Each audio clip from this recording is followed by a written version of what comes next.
Баршаңызға қайырлы күн, сүйікті менің оқырмандарым, каналыма қош келдіңіздер. Бүгін сіздермен өте дәмді, бір жасағаннан керемет болып шығатын синнабон деген булочканың рецептімен бөлісетін боламын. Рецептіні асықпай, ақырын түсіндіретін боламын, сондықтан да өткізбей соңына дейін қараңыздар. Рецепт ұнаса, лайк басып достарыңызбен бөлісіп қойды ұмытпаңыздар. Алдымен қамырын дайындап аламыз.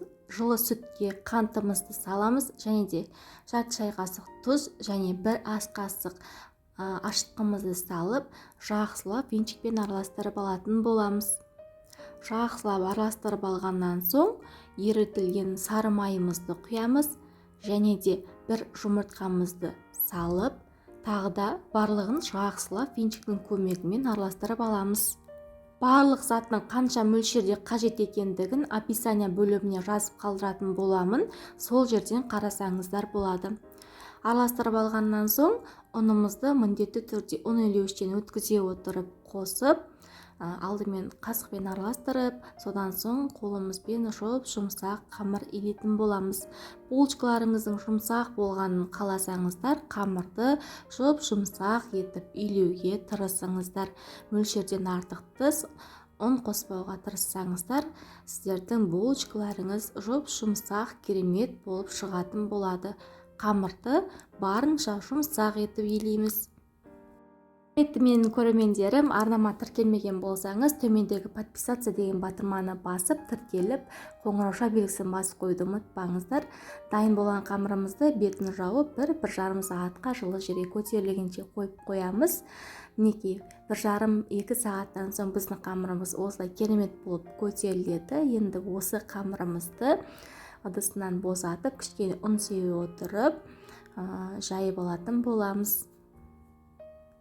Қамырды жаю барысында төртбұрышты форма беру мақсатында дәл видеодағыдай қамырды төрт жағынан жинап алып, қайтадан оқтаудың көмегімен төртбұрышты етіп жайып алсаңыздар, қазір рулет тәрізді етіп ораған кезде әдемі болып оралатын болады.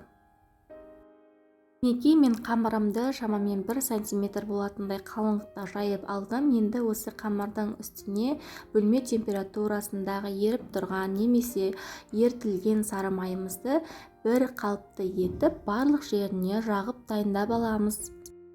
Енді кезекте бізге қант және корица керек болады. Осы екеуін жақсылап алдымен араластырып аламыз да, осы қантымызды қамырдың бетіне әдемілеп бір тегіс етіп сеуіп шығып, қамырымызды шетінен бастап рулет тәріздес етіп орап дайындап аламыз. Мінекей достар, көріп тұрғандарыңыздай мен қамырды дайындап алдым. Енді қамырды кәдімгі жіптің көмегімен осылай дәл видеодағыдай етіп кесіп алсаңыздар, теп-тегіс әдемі болып кесілетін болады. Жіпті осылай екі шетіне қыссаңыздар, қамыр өзі әдемі болып кесіледі. Кесілген қамырларымызды бірден майланған формаға немесе пергамент қағазы төселген формаға орналастырып қоямыз. Дәл осы кезде қамырды кеспей жатып, пешті алдын ала 180 градусқа қыздырып қойыңыздар. Міндетті түрде алдын ала қызып тұрған пешке салып пісірсеңіздер, керемет болып көтерілетін болады. Қамырдың барлығын кесіп алғаннан соң алдын ала қызып тұрған 180 градус пешке 20-25 минут шамасына жібереміз. Арада біз булочканың бетіне жағатын помадканы дайындайтын боламыз. Мен қаймақты помадка дайындадым, яғни қаймаққа кішкене қант ұнтағын салып, жақсылап араластырып аламыз. Осымен біздің помадкамыз дайын.